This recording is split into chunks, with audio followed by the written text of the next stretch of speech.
Every year in the NFL, it's a new team. As far as goals go, we have one. Putting a f***ing ring on our finger. Welcome to the Buccaneers Observer Podcast. This is Ralph Phillips. I'm Molly Bay. Today is May 1st, 2023. How about them apples? Mayday, right? Mayday? Is it? I don't know. I don't even know what Mayday is. I always thought it was a signal for help. Now, normally I would do the countdown as to how many days until kickoff, but in all reality, we don't know. The September 7th is the NFL kickoff. The Kansas City Chiefs are playing somebody. We don't know who yet. I don't think. But the schedule hasn't come out. So we don't know when the Buccaneers are going to play. And that's normally when I set the date for kickoff, because that's really all I care about is when the Buccaneers are kicking off. So May 11th is normally when the schedule comes out. So that's what it's rumored to be. Schefter is reporting that's when it's going to come out. So when that comes out, then we'll start doing the countdown. Sounds good. That? Yeah. All right. Well, we got a lot to talk about. This is a post-draft post-mortem. So we're going to figure out how we did and maybe even talk about how our opponents did in the NFC South. But first, got some news we want to get to right away. This is not happy stuff. Do you want to say it? Or? No. Yesterday at about 9 a.m. Sunday, Shaq Barrett daughter was found unresponsive in his pool and passed away. She was 2 years old.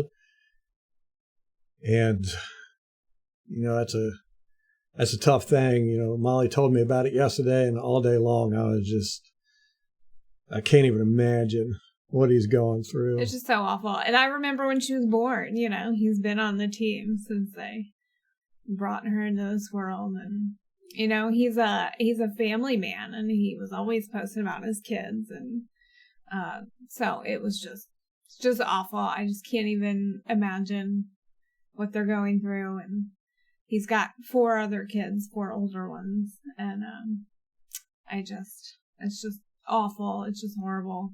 It really is. It's really incomprehensible. I think it's the worst thing that can happen to somebody is losing a child. You know, my heart really goes out to them, and you know, everybody out there, if you can, just think positive thoughts, prayers, all that good stuff, because they are going through the worst thing that a human can go through. It seems to be.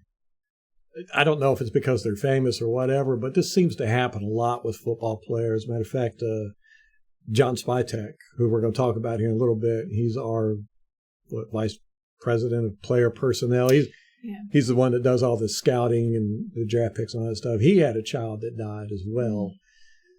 They actually set up a foundation, some type of virus, CME or something of that nature. I'm not exactly sure, but it seems like you hear about it a lot with these athletes, and I really hate it. I know, and it seems like such a freak thing. Like, I don't know. It just, how many of us have swimming pools, or are close to one, or close to water, or it's just, very scary. Yes. So scary. And I think when your kids are little, you're constantly like thinking about things that all the time. Where they're. It's gotten better for me with our oldest. As she gets older, she's 8 now. I don't think as much about that kind of stuff, but when they're so little, it's like any little thing. It's just very scary. Yeah, it is. It's terrifying. It'll keep you up at night. Mm-hmm. It's one of the things about being a parent is it instills in you this. I would say it's a healthy fear for another human being that's unequal at anything. You're just constantly on the lookout and on the guard and wanting to protect them in every way you can think of. And again, it just everybody just positive thoughts to Shaq and his family. But let's move on. Don't want to be all depressing with all this. I'm depressed. I know, we just kick-started. It's so sad. It's just so awful. Yes. The Buccaneers, the draft was last week, and the Buccaneers got full range of players. Now, this is the first time in a long time where we drafted a lot of guys in the trenches, a lot of defensive players too, which was something when Molly did her mock draft, I had wanted to mention, and I kind of forgot it, that, Bowles is a defensive-minded coach. And, as far as getting an offensive lineman early, if you're not in the top 10, generally you're not going to get, a top-tier offensive lineman. So, and that's what John Spytek said in his press conference. Yeah. But, I wanted to say, we got a defensive-minded coach. He's going to want to draft defensive players. And sure enough, that's pretty much what we did. We got a defensive end, outside linebacker, a linebacker, a defensive back, and another outside linebacker. Wow. So we got one wide receiver, a tight end, and an offensive lineman for the offense. And you have to remember, we've been building our offensive line since BA got here. Mm-hmm. So I think in their mind, which is probably correct, like we have a stable of guys who we've kind of been grooming for this moment. I think it's, you don't want to rely on a draft, one player who's going to make the difference. I think you do need kind of options. And so that's what we have and what we did. And John Spytek said in his press conference, would he like to draft, a top tier offensive lineman? Yes, but you also don't want to be that high in the draft where you're going to get one of the best ones. So, and I completely agree with that. I'm pretty pleased with the draft. I was surprised with the first pick. Yes, I think everybody was. I don't think anybody had him as the, in their mock drafts. Kalijah Cansey from Pittsburgh. Kalijah? I think so. Kalijah Cansey from Pittsburgh. Defensive end is what they have him listed as, although we do not play defensive ends because we're a 3-4 defense. So is he an outside linebacker or is he a defensive tackle? Mm-hmm. I don't know. Okay, here's my question about the mock drafts. Like, is anyone ever right on their mock drafts? Because I didn't get a single. Hey, I batted 100. Ralph was 100%. I got 100% right. But batted 1,000? Yeah. What do you? I don't know baseball. So, yeah, what did any of you get? Anyone on our list? No, I don't think anybody that I recall had this guy anywhere on their mock drafts. I'm going to look real quick and see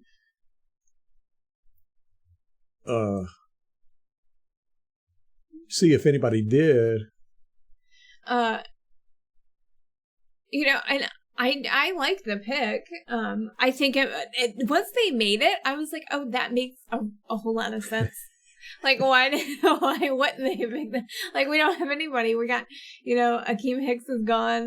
Will Golston is gone. Or he's a free agent. We could still sign him, I suppose. But, yeah, so we do kind of have a hole in that interior defensive line. So, I don't, I like it. I'm pretty happy with it. They liked him, Kalijah. They said he was fast and has a mature demeanor, which love that. Good football head on his shoulders. They said, he's a leadership material. So, I'm happy with the pick. We do. Ever since Sue left, we've kind of had a gaping hole. I think they tried to fill it with Akeem Hicks last year. That didn't work out predictably because of injury. And he's not coming back, it appears. So who? Golson's not? Akeem Hicks. Oh. Yeah. Like they tried last year to fill Sue's shoes. Didn't work. So we needed somebody.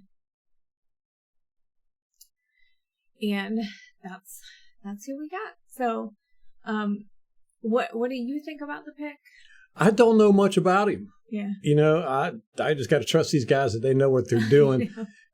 It doesn't surprise me. We do need outside help. We don't know if Shaq Barrett is going to be up to 100%. And now with his personal issues here, how is he going to perform? Where's his mindset going to be? Where's his body going to be physically after the injury? We just don't know. And other than him, we don't have anybody. To try on, he had the opportunity last year. He was a full-time starter.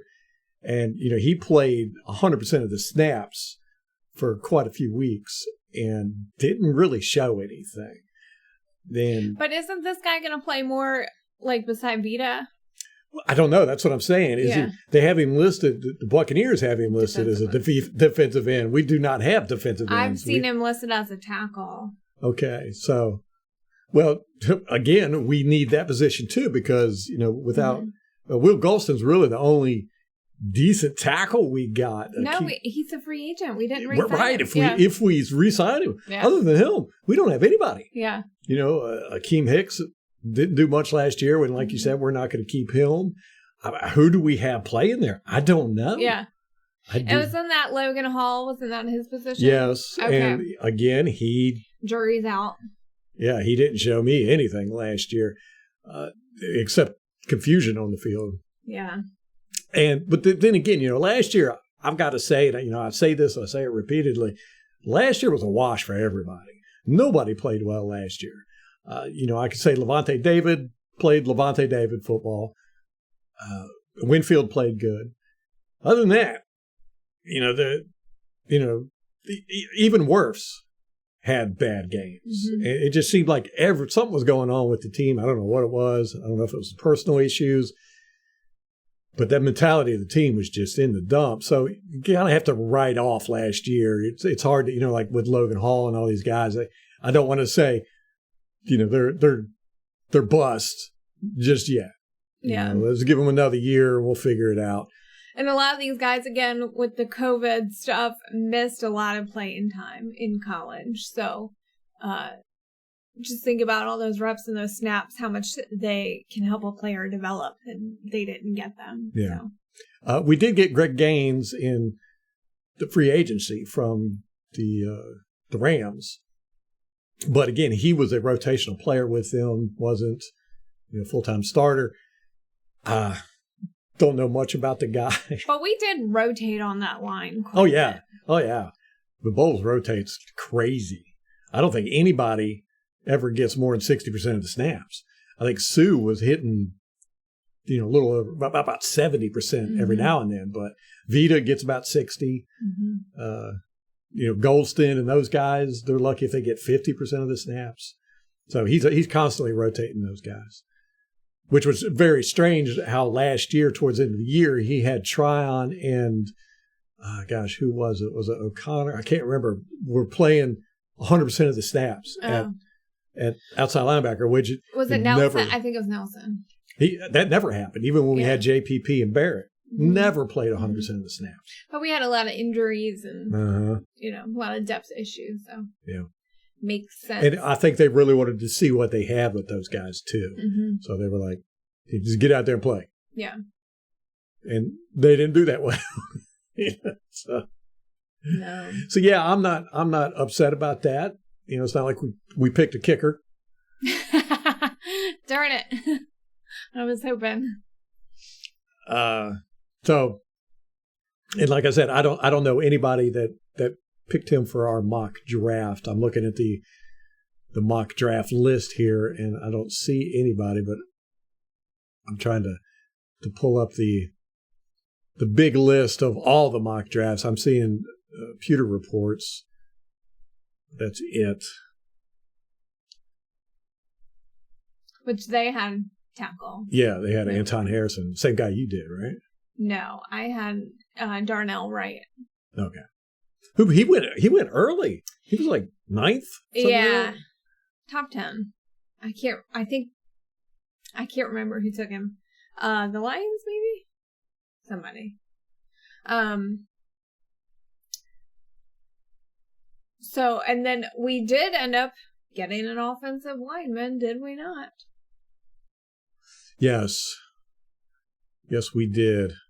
And it was my boy, the one I picked, Cody Mauch. 100%.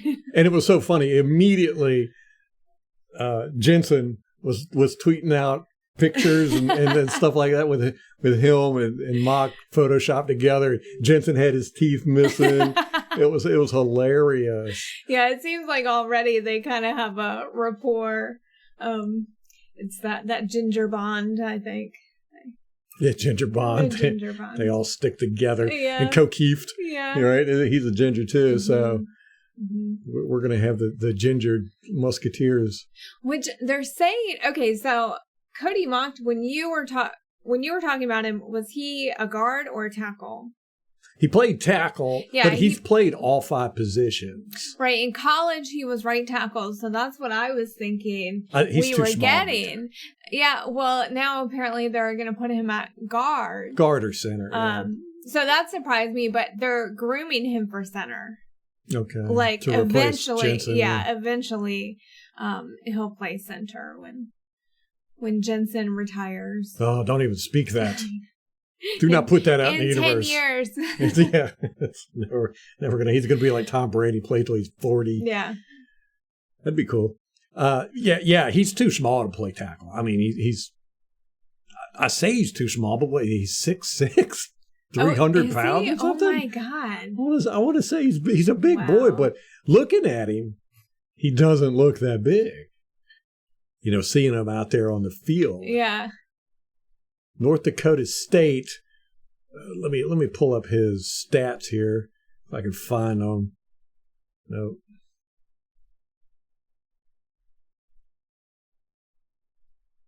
Don't see him. He's over 6 foot. I know that, and God, I want to say he's close to 300. But he was a fun pick. He made draft night pretty fun. Yes. Well, that's the thing about it. You know, again, we got to remember this is entertainment, and this guy's entertaining. Mm-hmm. You know, he's got a heck of a personality, and he's just fun. He's fun out there on the field. He's one of those players that, you know, he plays till the whistle, and then a little bit after. Yeah. Which is like Jensen. Yeah. You know, he doesngoing to have a problem scrumming with guys on the ground. And he likes the extracurriculars. So it's going to be fun. It's definitely going to be fun for me with the all 22. I love watching those guys. You know, roughing it. Yeah, 6'6", 303 pounds. So you know he's going to put on probably another 30 pounds of weight within the next year. I doubt if probably the second year. Usually they bulk up the second year. Yeah, and yeah, he's 6'6", so I don't know, man. He might could play tackle. But he's got the shorter arms. His arms aren't that long. Oh my gosh, he was born in 1999. Ugh. You're old. Oh my goodness. You always do that. You're like, gosh, what was I doing in 1999? Oh, I was having kids. Oh, I was, 40 years old. 30. I was still in elementary school, so there's that. I remember 1999 because I was so excited. All my life, I'd been excited to see New Year's Eve 2000, or New Year's Eve 1999 roll over into 2000. It was a big event. And then you had the whole, what was it, the Y2K stuff. That was scary. I was a computer scientist, and everybody was like, is this going to be an issue? And from our standpoint, yeah, it was going to be an issue. And I think all the programmers did a really good job of cleaning that up. That was a dumb mistake that programmers made. We make some stupid mistakes, man. Okay, start getting on your programmer rant. Oh my gosh. I will bore y'all to death with my complaining about programmers. But we're not called programmers anymore. It's software engineers. Okay. So get that right. Somebody will get offended. Okay. But yeah, I was all excited about it. And, I had a trip booked to New York. I was going to go see the ball drop and got sick. And ended up sitting on the couch, laying on the couch. I was couch bound for like 4 days. And ended up watching the ball drop on the couch with a bucket beside the couch for the upset stomach situation. And it was miserable. And I'm like, I had waited all my life for this, and I'm sick. Well, to be fair, it was memorable. Yeah, I've got the story to tell. I think I probably would have had a better story to tell. But then, and in 2001, 9/11 happened, the world changed, and going to New York, the ball drop was never the same after that. They had everybody fenced in. Before then, it was just free for all party. And now it's like a sponsorship. It's weird. Yeah, everybody wears corporate. Yeah, everybody wears the hats of whoever's sponsoring the event, or everybody's corralled in all these little gates. You can't drink. What? Yeah, you can't drink there. What's the point? I know. It's weird. So, that was the last time that, the things were fun and I was on the couch. So, Cody Mauch, 1999, you ruined it for all of us. Oh, my goodness. But I'm very excited about him. We were sitting there. Molly actually stayed up. Well, you fell asleep and then I woke you up. But then it was night 2. She was watching the draft. I'd forgot about it. I was working on something else. And she was like, "You watching the draft?" And I was like, "Oh, no." And so she said, "Oh, I came downstairs and you were like, oh, no, our TV, we were streaming it." And you were like, "Oh, no, we must be behind because I saw who we got." You were looking on Twitter. And I sat there and we were like 2 picks behind on TV. And I was like, how is it? I kept trying to fast forward it and go live. I was like, how in the world are we that far behind? And then I was like, "So who'd we get?" And you were like, "Your guy, Cody Mauch." I was like, yes, yes, I finally got one. But here's the thing. I really wanted Sheriff. We've talked about this with Washington. The Commanders got him, the Redskins at the time, and he's turned out to be a great pick for them. Then I wanted Claiborne. The following year, I think it was. Morris Claiborne. Morris Claiborne. He went to Dallas. He did well, but then just ran into issues and I think bounced around the league. Yeah. And he was not. Yes, he did not turn out to be the pick everybody thought he was going to be, me especially. And then last year, and I kind of quit picking guys because you get disappointed when you get invested in these guys and you don't. Well, last year I said, okay, I'm going to jump into the fray again, and I picked Perrion Winfrey. Really like the guy. Man, am I glad we didn't pick him because he went to Cleveland and it's just been a total mess there. I didn't realize how bad of a mess he was. We talked about it, how he had these personal issues. They benched him for a couple of games. He was late for meetings and all this stuff. I didn't know that he was arrested Monday for allegedly causing bodily harm to a woman he was dating, and he's facing misdemeanor charges now.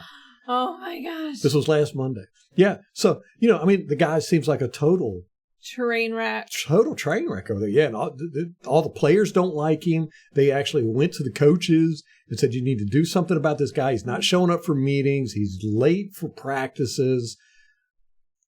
And his stats are crap. Absolutely horrible. I think he's got like 5 tackles with 400 snaps. Well, okay, horrible. So I keep talking about this, but I really do think it's relevant here. The COVID class, not only did they miss time, but when they were in college, and I know this is true in a lot of high schools, it was true in where we were living, a lot of schools were like, don't fail people at all. Mm-hmm. If they don't show up, it's fine. If they don't turn in work, it's fine. We're not failing anyone. This is a tough time for people. They just way lowered expectations across the board with everything. Yeah. And so, this is, you've trained people to, not have any kind of sense of responsibility or accountability. And that's what you get sometimes. That's what you get, man. So, speaking of the Browns, my boy Jim Schwartz is the new defensive coordinator for the Browns. Oh, okay. I like him, man.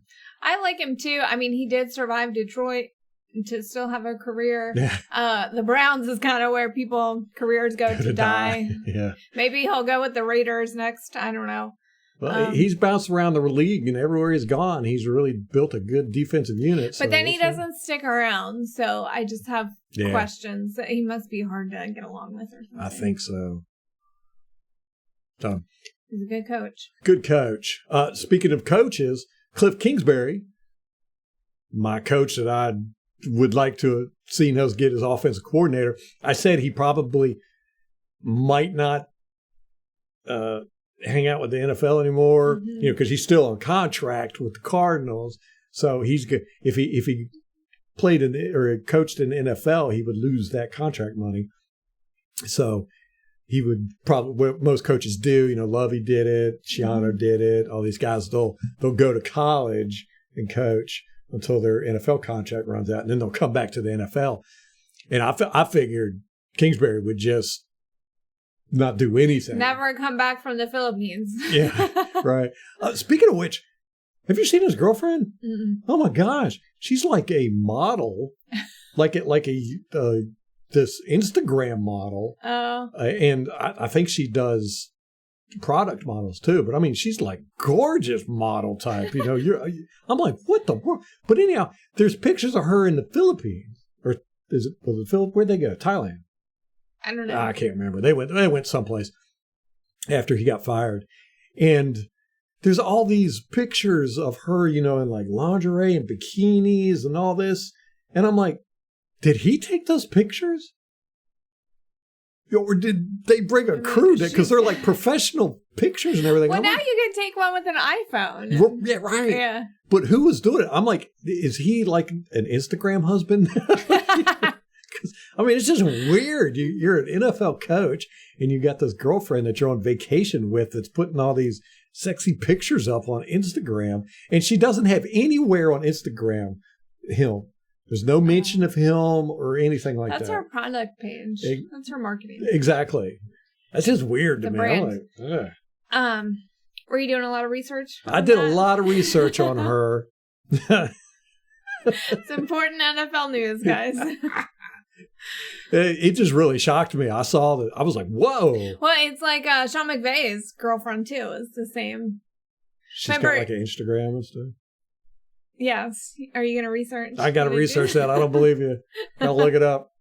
But she's the one Jared Goff was like making obscene comments about, and the text got released when he was leaving the Rams. Oh my gosh. Yeah. So. Man, so much stuff happens. But anyhow, Cliff Kingsbury is coaching at USC now, but he's not the head coach, and we don't even know what his position is there yet.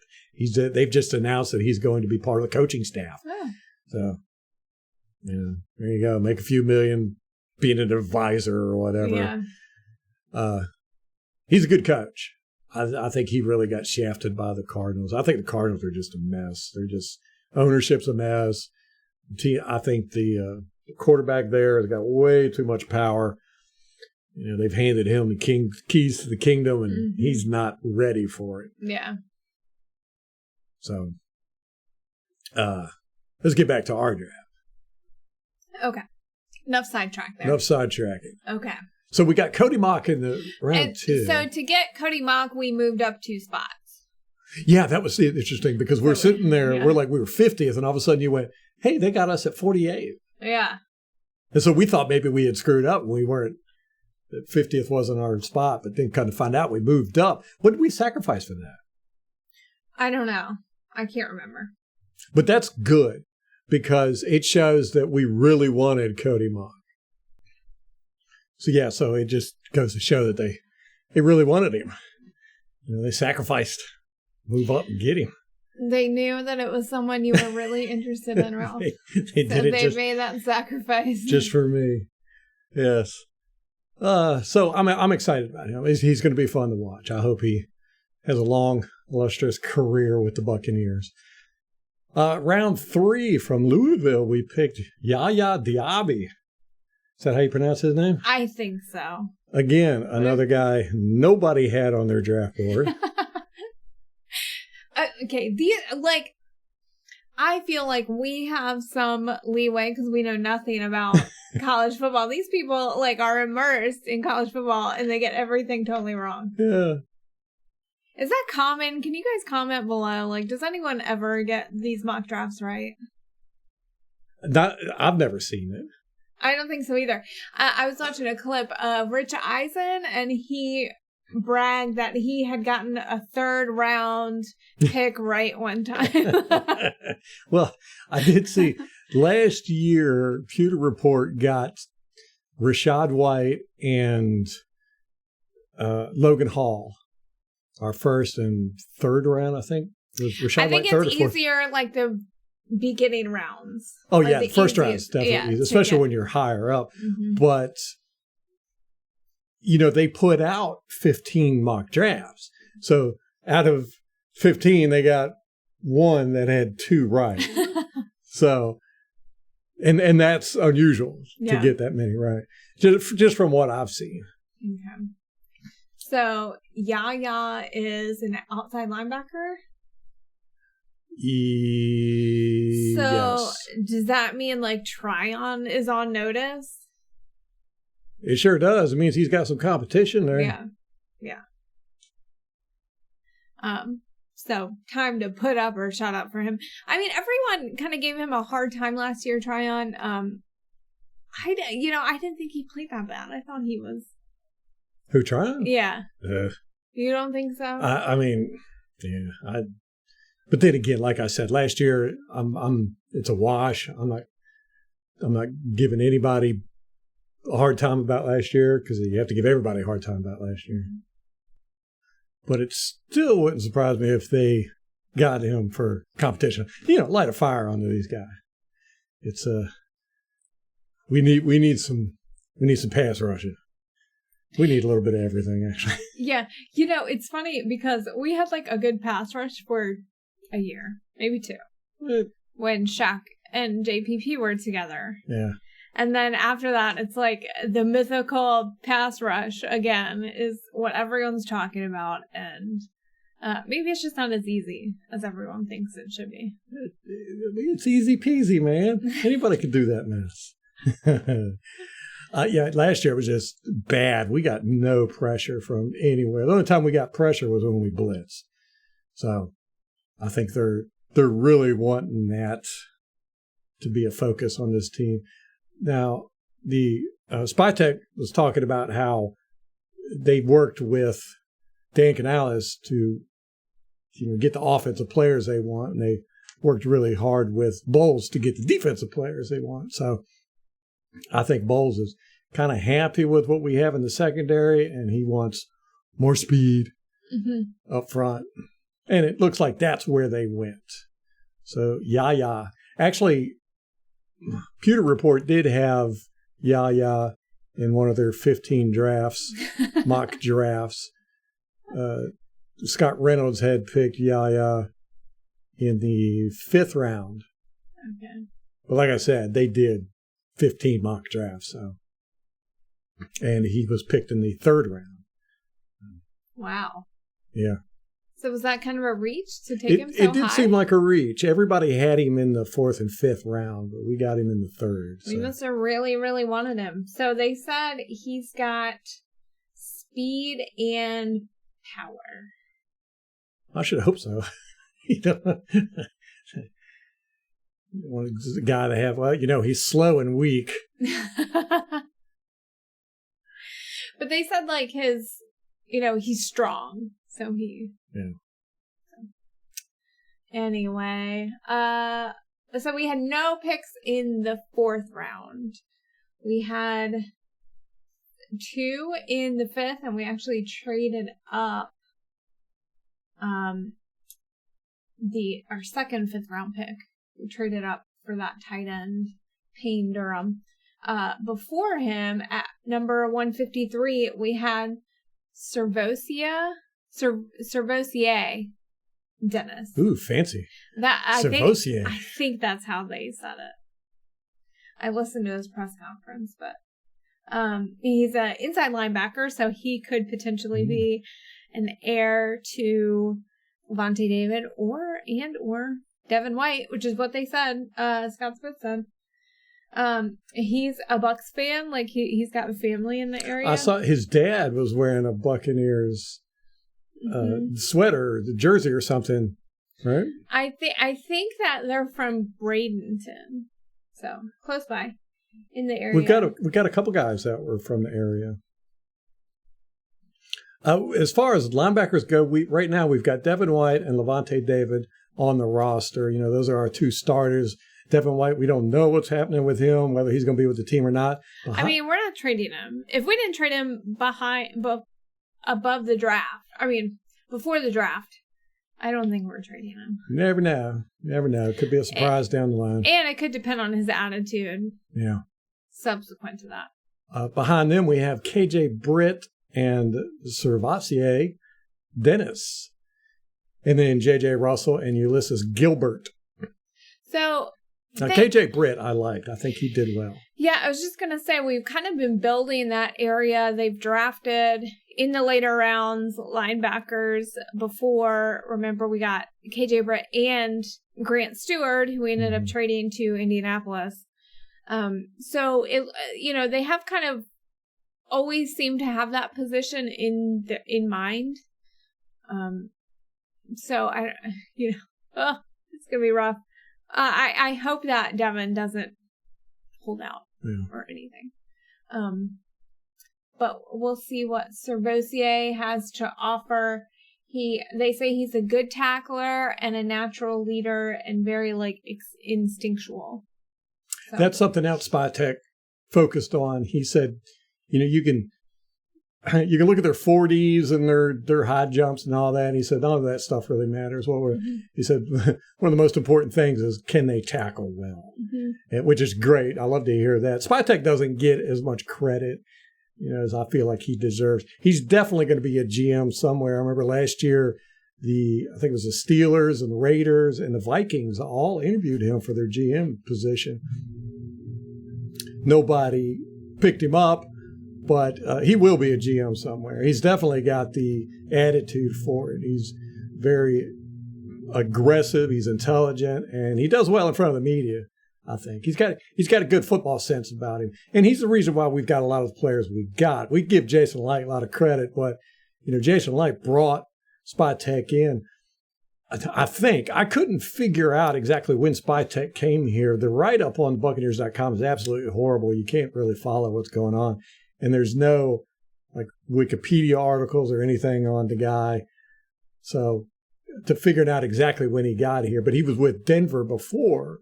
But I think he was with Denver before Shaq Barrett got there. I'm not exactly sure.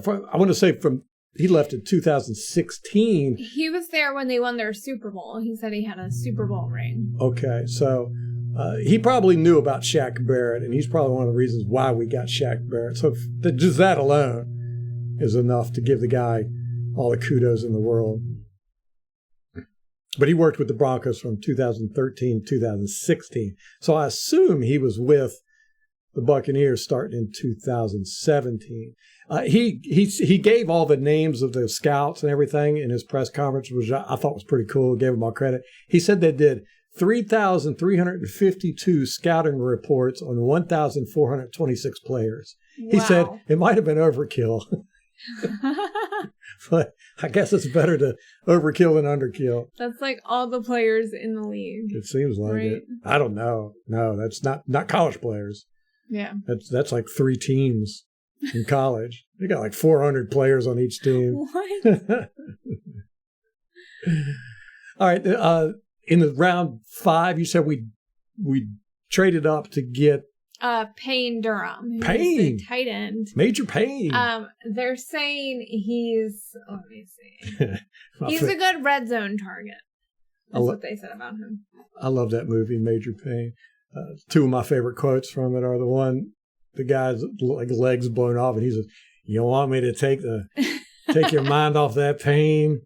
Or you want me to take your mind off your leg?" And the guy's like, "Yes." So he breaks his finger. The guy's like, "What'd you do that for?" He said, "You ain't thinking about your leg no more." And the other one, the little boys, "There's a monster in my closet." So he pulls out his gun and just shoots the closet. He goes, "If there's a monster in that closet, he's dead now." His voice reminds me of Todd Bowles. Oh, I've always thought of that. Really? Major Payne, yeah. Oh, my gosh. Then we go on to round 6. What do we know about Payne Durham? Anything? He's a tight end from Purdue. Yeah, they're saying he's going to be a red zone target. He's good in the red zone. So another Cam Brate. Yeah, I think so. Yeah. Wonder if he's a decent blocker. or if we ever going to use tight ends as blocking. I know. It's so up in the air now. We don't know what we're doing. That was one thing they said about Cody Mauch is he's good in space, blocking in space, so he can pull. I did see that on some of his game film. Is that he just plows guys over in space, man. Those little guys don't stand a chance against him. But it's so annoying. I don't know what it is with college football, but there's just no all 22 out there. It's impossible to get all 22 film. All you get is these cut ups. Some guys can get hold of some of it, so you only get highlights. And you know me, I can't stand just highlights. I want to see a full season of a guy. At least a game. Yeah, at least a game or two, because you want to see if they make mistakes. That's where I look at. I look at, can these guys stay consistent? How many mistakes do they make compared to plays? And you get a lot of these guys that make great plays, but they also screw up a lot. Mm-hmm. They're out of position or they try too hard. It's kind of like Quan Alexander was. He made great plays when he made them, but he made a lot more bad plays than he did good plays. Yeah.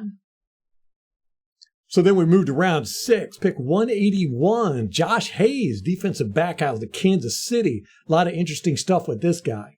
One, he's from Kansas City, or Kansas State. Mm-hmm. That's always fun. And he is the nephew of our linebacker Geno Hayes that we had back in the early 2000s, who passed away a couple years ago from liver disease. But Josh Hayes, he's close, or Clearwater or somewhere. He's from the area, 50 miles away, and he's really excited to be with the Buccaneers. He was like, "Man, I didn't care where I got drafted. I just wanted somebody to draft me." But when he saw the area code was 813, he was like, "No way, no way." He kept asking Jason, he was like, "Is this for real? Is this for real?" So that's cool, His uncle was Geno Hayes, linebacker with the early 2000 Buccaneers. I remember him when I started being a fan. I think in 2009. Really? Was he there that long? I think so. I want to say he was there shortly. No, 2008, 2014. Okay. I thought he was earlier 2000s, but no, he was with us from 2008 to 2011. Then he went to Chicago, played there for a year, and then he was at Jacksonville for 2 years. But yeah, so that's interesting. He's got a connection to the team. Got a connection to the team. Mm-hmm. And he's probably got family members who are Buccaneer fans too. So. I'll be hitting him up for tickets. I would be. Yeah. Yeah. But these later round guys, it's hard for them to stick with the team. Mm-hmm. Move from round 6 and down, round 6 and 7. We got 3 guys in round 6. Yeah. Nobody in round 7. Well, we had a 7th round, and I think we traded that pick in the trade to move up for Payne Durham. Because I think in round 5, we were initially picking at 175, and we ended up picking him at 171. So anyway, we lost that 7th round in one of these trades where we moved up. Okay. So we were hustling in this draft, man. We had some guys we wanted. Yeah, which is interesting when you just move up a few spots. Clearly they wanted that player and didn't want to take a chance somebody else grabbing them. Exactly. Yes. That's good to see. You like to see that. Like with the Cody Mauch, they were like, we can get him. Let's move up and get him. Mm-hmm. Josh Hayes, did they do that with him? No, I think it was Payne Durham. Yeah. Payne Durham. All right, other round 6 guy, pick 191, Trey Palmer, wide receiver out of Nebraska. He's our first skill position guy. I've always liked their drafts at wide receiver. We've kind of always had an issue with depth, but they have found guys, later on or undrafted free agents. Scotty Miller, I think we got in the 3rd round. Mm-hmm. And then, we had guys like Tyler Johnson, just Cyril Grayson, where they just come in, they're kind of walk-ons, or we draft them in the later rounds, and they're productive for us. So I like the eye that they have for these kind of receivers, and our depth is concerning at wide receiver at this point, especially in the last few years we've dealt with Mike and Chris getting injured. And now, we don't have Rashard Perriman anymore. Obviously, Scotty Miller, he's at Arizona. So we're kind of... Wait, did Rashard Perriman go somewhere else, or did we I don't think so. We just haven't re-signed him yet. Okay. So, we do have issues there. We kind of need to stack the bench at receiver. Last guy we picked, round 6, pick 196, was Jose Ramirez, outside linebacker from Eastern Michigan. So we really went defense heavy in this draft. Which isn't surprising given the head coach is a defensive guy. Right. So we're really going to lean on Dan Canales to whip up some interesting offense with the tools he's got. I mean, you got to figure he's coming in with Kyle Trask and Baker Mayfield competing. He's got to rebuild the offensive line. We got one running back who we know what we got with, and the tight ends. Chase Edmonds, we signed him. The tight ends are questionable. We got little depth at wide receiver. We got 2 good guys at wide receiver, but behind them, they are just not setting him up for success. No, that's what I'm saying. He's going to really have to pull a rabbit out of the hat. But I think they got confidence in him. Well, I think the element of surprise, no one has any idea what he's going to do. That is advantageous to us as well, because no one has any film on our offense. Yeah, it'll be week 5 or 6 before anybody can really get a grasp on what he's doing. Probably him included. You don't know what's going to happen out there. Yeah, and I mean, the players, they have to kind of work out the kinks. And shortened preseason. I don't think they're going back to the 4 games. Yeah. It'll probably still be the 3. But the good thing is now the cuts aren't until all the cuts. Previously you had to cut down to 90 some, and then cut down to but there was 3 rounds of cuts before the last game. Now you don't have to cut anybody until after the last preseason game. Oh. So we're going to really get to see these young guys out there, probably for all 4 games. I would imagine 3 games. Yeah, all 3 games. Gosh, that's so weird. I would imagine we're not going to see our starters a whole lot. Well, who the hell's starting? Right, we don't know who's starting. Well, on the line, I think the only ones we really know are Mike Evans and Chris Godwin. Right, we're not going to see them much. Yeah, on the defense, we've got a few guys that are stalwarts, but... Yep. They'll rotate Mayfield and Trask as starters each game to see which one can do what. Worse, if we move him to left tackle, they'll probably play him more than you would expect just to see how he can handle it. Vita's probably not going to play a lot. Linebackers, Devin White, Devontae aren't going to play a lot. Cornerbacks probably ain't going to play a lot. So Jensen's not going to play. Yeah, so... we're not going to see those guys till game 1, probably. Mm-hmm. Maybe a series, the first week or 2, but we're not going to see it. And which is so weird, because I'm used to, week 3 preseason is when you see the starters play all the way up until the 3rd quarter usually, and then it's week 4 was all the new guys that they're wanting to play. Yeah, I mean, there was a consistent formula throughout the league. Everyone played their starters. Week 3, week 4 was kind of, these are all the guys who are going to get cut. They're fighting for jobs. Yeah. And like you said, it was very consistent across the league. And now this is only the 2nd year with the 3. The 3rd. Is it 3rd year? I think so, because they did it during COVID. Okay, since the 3 preseason games, teams haven't figured out how they're going to do, because you had teams last year that did play their starters, in week 2 and week 3. And some didn't play them at all. Some didn't play them at all. So we haven't quite got a routine down yet with the preseason. And, this is Todd Bowles' first year with his new team, new coaching staff, that he got to pick. Dan Canales, this is his first year, period. These guys don't know what's going to happen. Mm-hmm. They don't know what they're going to do. Yeah. It's going to be a lot of trial and error, working out the kinks, I think, particularly on offense. And then with defense, it's kind of the same thing, getting all these young guys acclimated. It'll still, I'm sure, be mostly the same system, but we do have a lot of new faces in the building. So. Yeah. Giovanni Bernard retired, so he's out. We're definitely a new football team. Yeah. I'm excited about our offense and see what we're going to have. I think this guy's going to bring some unique stuff. Yeah. And he's young. He's got some energy. Yeah. He's young enough to where he doesn't know what he can't do yet. Yeah. So, yeah. He's going to bring, he's chomping at the bit to try new stuff. Mm-hmm. He's not going to be copying people.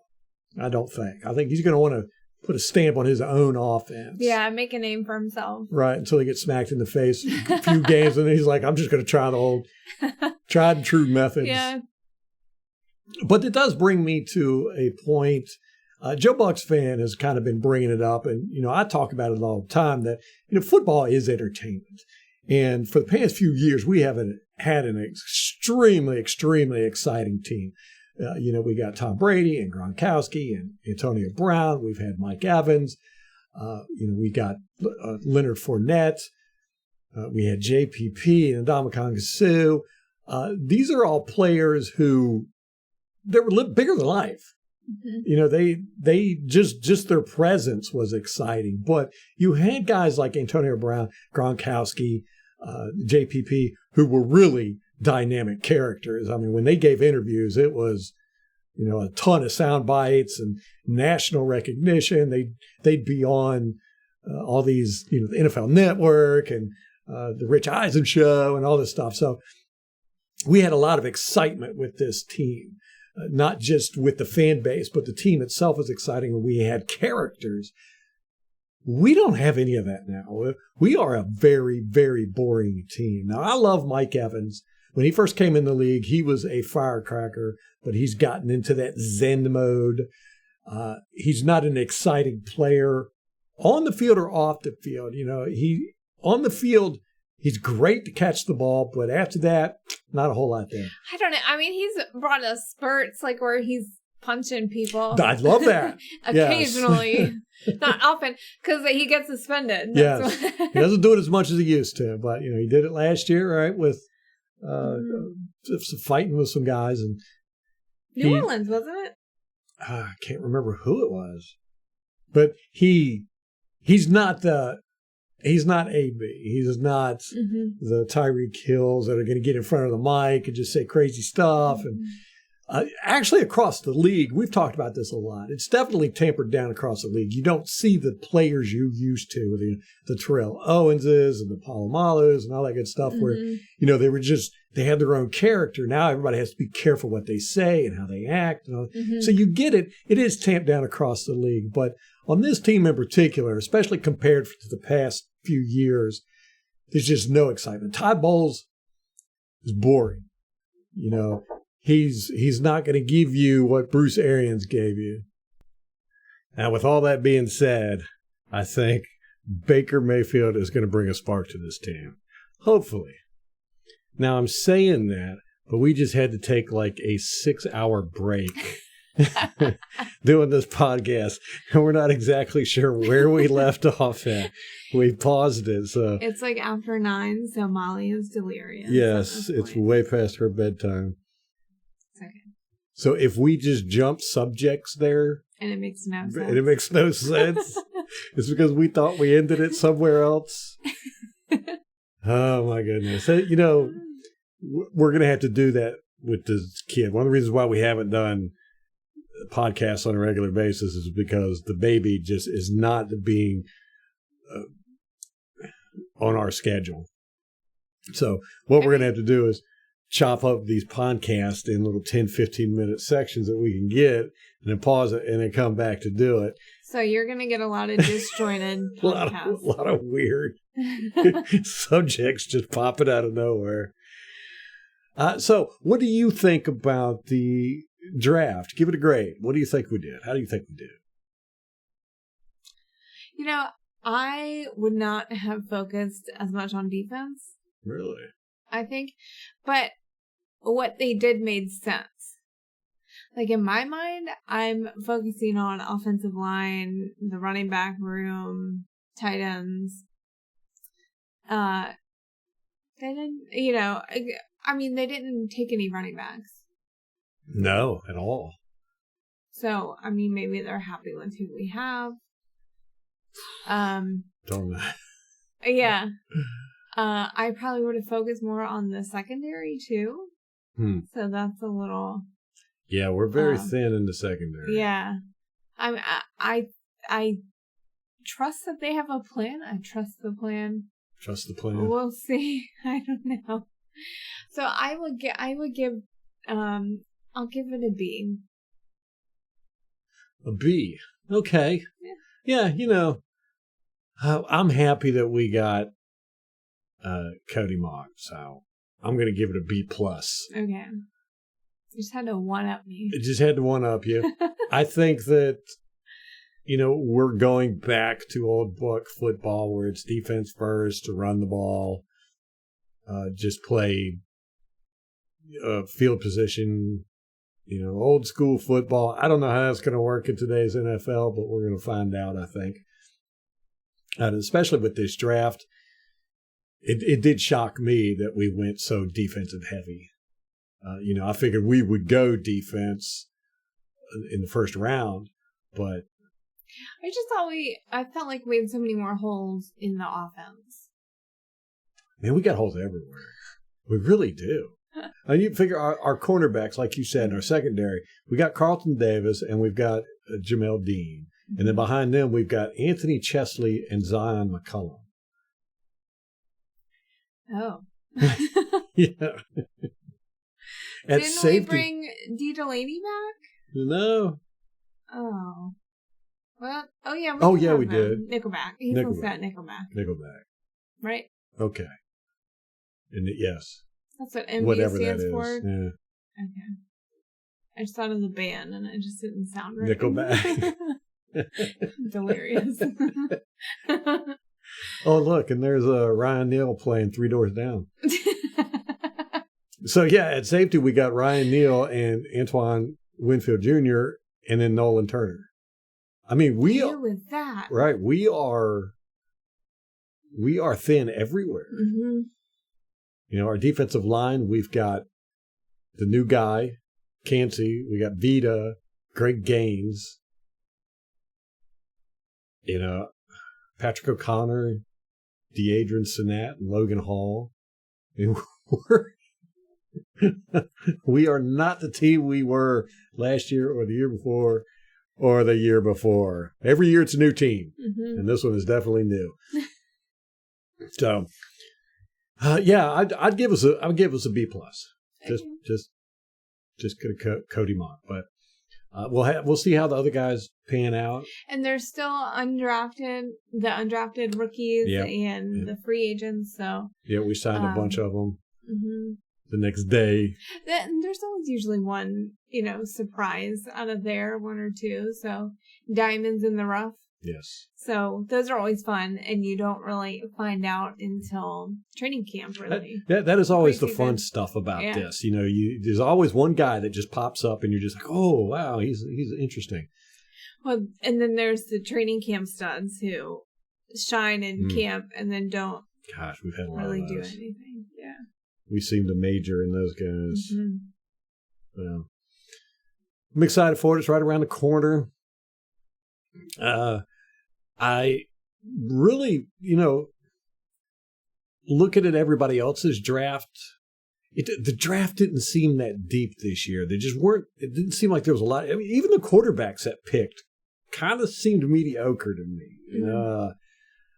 That Bryce Young with Carolina. Yeah. They took a picture of him at the podium, and the podium's like taller than he is. Yeah, he's like 5'9". Well, and is he really? Mm-hmm. Wow, he's going to have to take some pointers from Drew Brees. How you get the ball over the line? Yeah, I don't know what Carolina was thinking there. I mean, I don't know. But it just seemed like this year's draft, there wasn't the stars that you get usually, and it just doesn't seem very deep. It really seemed like after the first round, everybody was just like, we'll pick this guy. I think it's just the COVID class. I think you're right. I think it'll probably be a couple years before we get back to, football players who are polished.